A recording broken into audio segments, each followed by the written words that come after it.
Imaginez un peu la scène, quoi. Une rumeur qui enfle sur les réseaux sociaux. On parle de l'expulsion d'une figure importante, d'un parti politique, le MRC.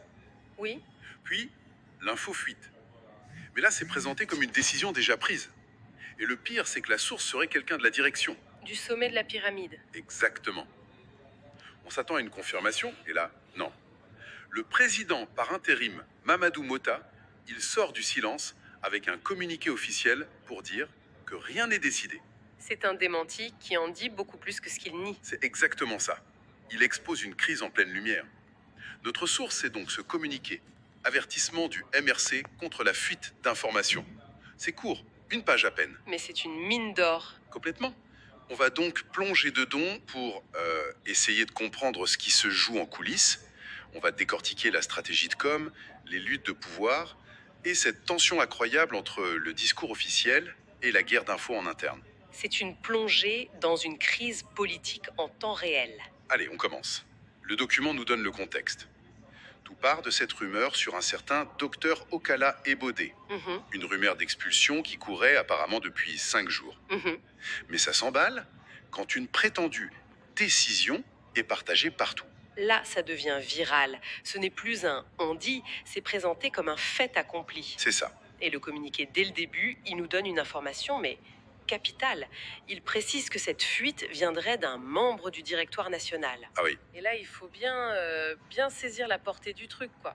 On ne parle pas d'un simple militant un peu trop bavard. non, non. On parle du plus haut organe de décision du parti.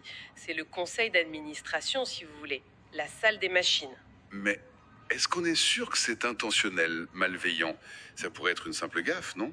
Une maladresse? C'est très peu probable. Ah oui, À ce niveau-là, en politique, les gaffes sont, disons, rares.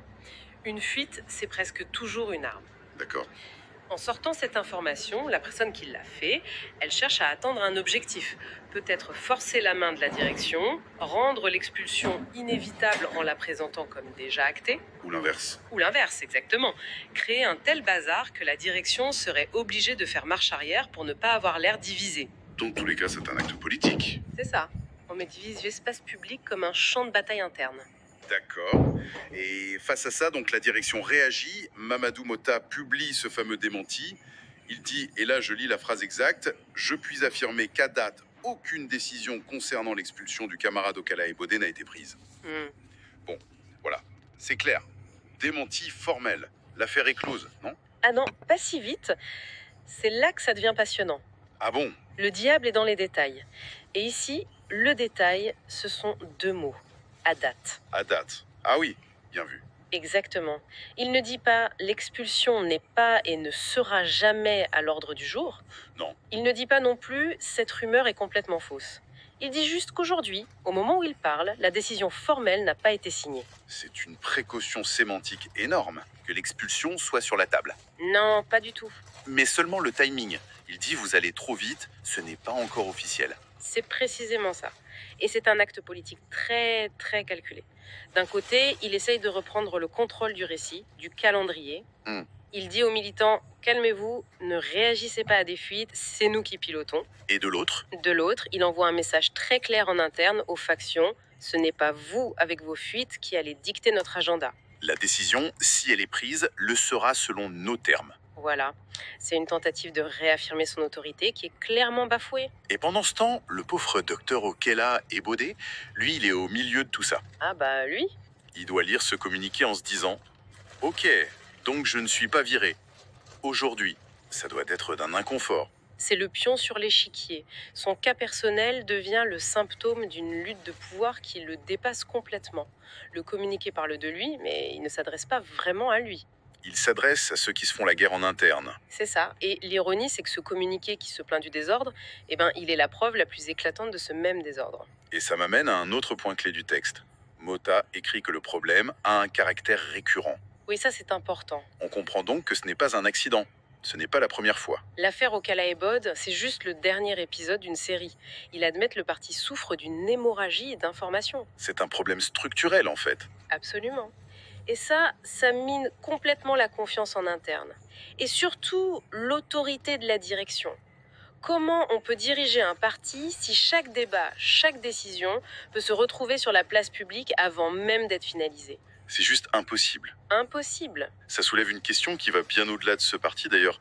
Comment une organisation, surtout une organisation politique qui se veut hiérarchisée, peut garder le contrôle de sa com aujourd'hui? À l'ère de WhatsApp, de X, De tout ça, oui. chaque membre est un média potentiel. Et c'est le cœur du problème.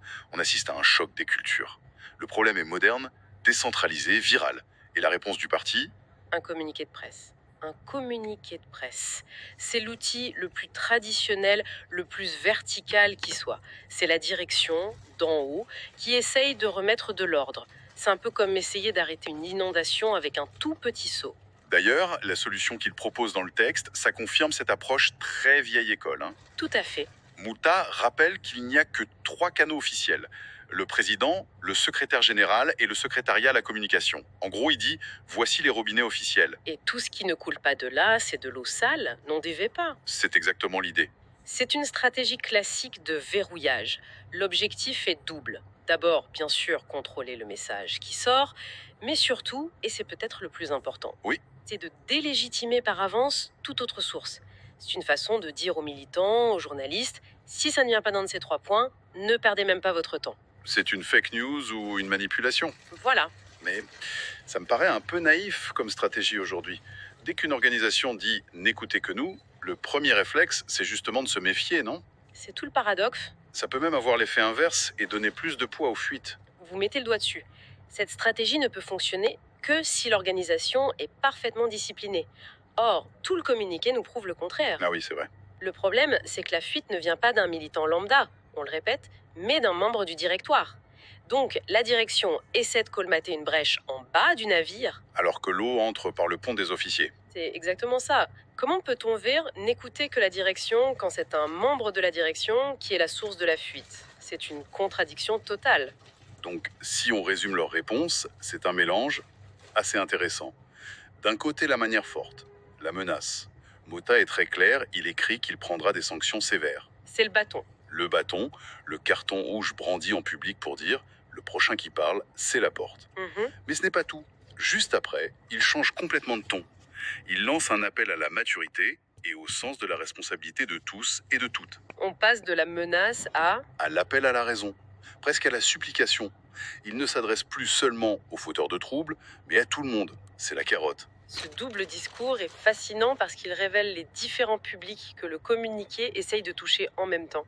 C'est un exercice très périlleux. Il s'adresse à qui alors? Premièrement, à la base militante. Le message, c'est « ne vous inquiétez pas, on est aux commandes, on gère ». C'est pour rassurer les troupes. D'accord. Deuxièmement, les dissidents, les fuiteurs. Pour eux, c'est la menace directe. On vous a à l'œil et ça ne se passera pas comme ça. Et le troisième public? L'opinion publique, les médias, les observateurs. Pour eux, le message est « oui, il y a eu un petit couac, mais on reprend les choses en main, on est un parti sérieux et discipliné ».